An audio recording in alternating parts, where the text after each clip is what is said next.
کی کہ حدیث پاک سنیں اور پھر دیکھیں کہ نبی کریم صلی اللہ علیہ وسلم نے آج سے 14 صدیاں پہلے ان چیزوں کا علاج دیا تھا۔ آج سائنس جتنی بھی ترقی کر لے، وہ کسی شخص نے بڑی خوبصورت بات لکھی تھی کہ سائنس جب اپنے عروج کو پہنچ جاتی ہے نا اور بہت بڑا کوئی کارنامہ سر انجام دیتی ہے اور فخر کرتی ہے، جہاں پہ سائنس کی انتہا ہوتی ہے وہاں سامنے سنت نبوی کھڑی ہوتی ہے۔ آج سائنس نے یہ تحقیق کی ہے کہ جو بندہ دایاں گھٹنا، دایاں پاؤں اٹھا کے اور بایاں پاؤں بچھا کر کھانا کھاتا ہے، جو سنت طریقہ ہے، اس کو ساری زندگی پینڈس کی بیماری نہیں ہوتی۔ یہ سائنس آج تحقیق کر رہی ہے، اور میرے حضور نے 14 صدیاں پہلے بتایا تھا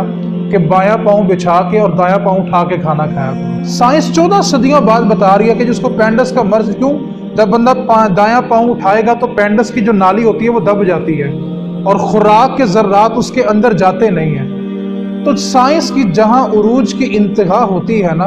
وہاں سے میرے نبی کی سنت کی ابتدا ہوتی ہے۔ تو آج جب ہم فطرت اسلام سے ہٹنا شروع ہوئے نا، تو پھر ان بیماریوں نے ہمیں گھیرنا شروع کر دیا۔ بڑی توجہ کے ساتھ صحیح بخاری کی، صحیح مسلم کی حدیث پاک سننی ہے۔ نبی کریم صلی اللہ علیہ وسلم نے ارشاد فرمایا کہ جب تمہیں یہ خبر ملے کہ کسی فلاں شہر میں، فلاں قصبے میں، فلاں ملک میں کوئی وبا، کوئی مرض، کوئی وائرس پھیل گیا ہے، تو نہ تم اس شہر کا رخ کرو اور جو اس کے اندر موجود ہے نہ وہ اس کی حدود سے باہر آئے۔ یہ میرے حضور نے 14 صدیاں پہلے ہمیں سبق دیا، اور میرے حضور نے آخر میں جملہ ارشاد بڑی توجہ سے سننے والا ہے۔ نبی کریم صلی اللہ علیہ وسلم نے فرمایا کہ جو شخص اس شہر میں موجود ہو اور کوئی وبا پھیل جائے، کوئی مرض پھیل جائے، کوئی وائرس پھیل جائے، اور وہ اس نیت سے اس شہر سے باہر نہ جائے کہ یہ مرض مجھ سے کسی اور کو نہ لگ جائے، اور وہ اسی حالت میں اسی شہر میں مر جائے، تو اللہ قیامت کے دن اس کو شہیدوں کی صف میں کھڑا کرے گا، اس کو شہادت کی موت عطا کرے گا، جو اس ڈر کے ساتھ اپنے شہر سے باہر نہیں گیا تھا کہ کہیں یہ مرض میری وجہ سے کسی اور کو نہ لگ جائے۔ اب ہمارے لیے جو نقصان کی بات تھی وہ یہ تھی کہ جب نبی کریم صلی اللہ علیہ وسلم نے اس شہر میں آنے جانے سے منع کر دیا، تو جب لوگوں نے اس شہر سے کوچ کرنا شروع کیا تو پھر وہ مرض پوری دنیا میں پھیلتا چلا گیا اور لوگ اس کی لپیٹ میں آتے چلے گئے۔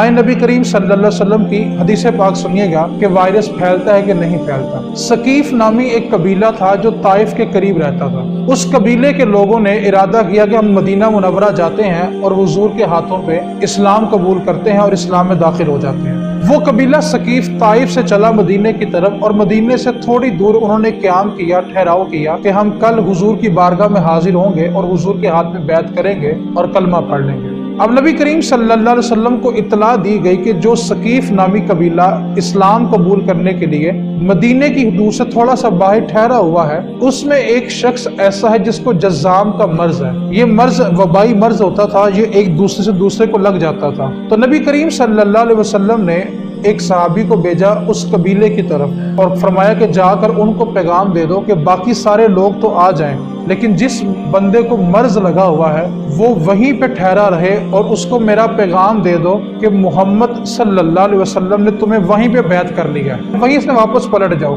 تمہیں مدینے میں آنے کی ضرورت ہے، تمہیں ہم نے بیعت وہیں پہ کر لیا ہے۔ اور اسی حدیث کو آگے تھوڑا لے کے چلے تو صحیح مسلم کے اندر ایک حدیث پاک ہے کہ جناب عمر فاروق رضی اللہ تعالیٰ عنہ، آپ نے ایک لشکر تیار کیا ملک شام میں جانے کے لیے۔ ملک شام کے جو جنرل کمانڈر تھے نا، وہ حضرت ابو عبیدہ بن جراح رضی اللہ تعالیٰ عنہ تھے، اور وہاں پہ کچھ ساز و سامان چاہیے تھا، تو جناب عمر فاروق رضی اللہ تعالیٰ عنہ ساز و سامان لیا اور جیے صحابہ کرام کو ساتھ لیا اور ملک شام کی طرف چلے گئے۔ ابھی ملک شام کے بارڈر پہ پہنچے کہ حضرت ابو عبیدہ بن جراح رضی اللہ تعالیٰ عنہ ملک شام سے باہر آئے اور آ کر حضرت امیر المومنین عمر فاروق رضی اللہ تعالیٰ عنہ کو یہ پیغام دیا کہ ملک شام کے اندر جذام کا جو مرض ہے وہ پھیل چکا ہے، وائرس پھیل چکا ہے، تو آپ دیکھ لیں کہ آپ نے کیا کرنا ہے۔ حضرت عمر فاروق رضی اللہ تعالیٰ عنہ نے جو جید صحابہ کرام مہاجر تھے جو ابتدا میں مکے سے ہجرت کر کے مدینے گئے تھے، مہاجر صحابہ کو اکٹھا کیا اور ان سے رائے لی کہ ہمیں ملک شام میں داخل ہونا چاہیے کہ یہاں سے واپس پلٹ جانا چاہیے، کیونکہ ملک شام کے اندر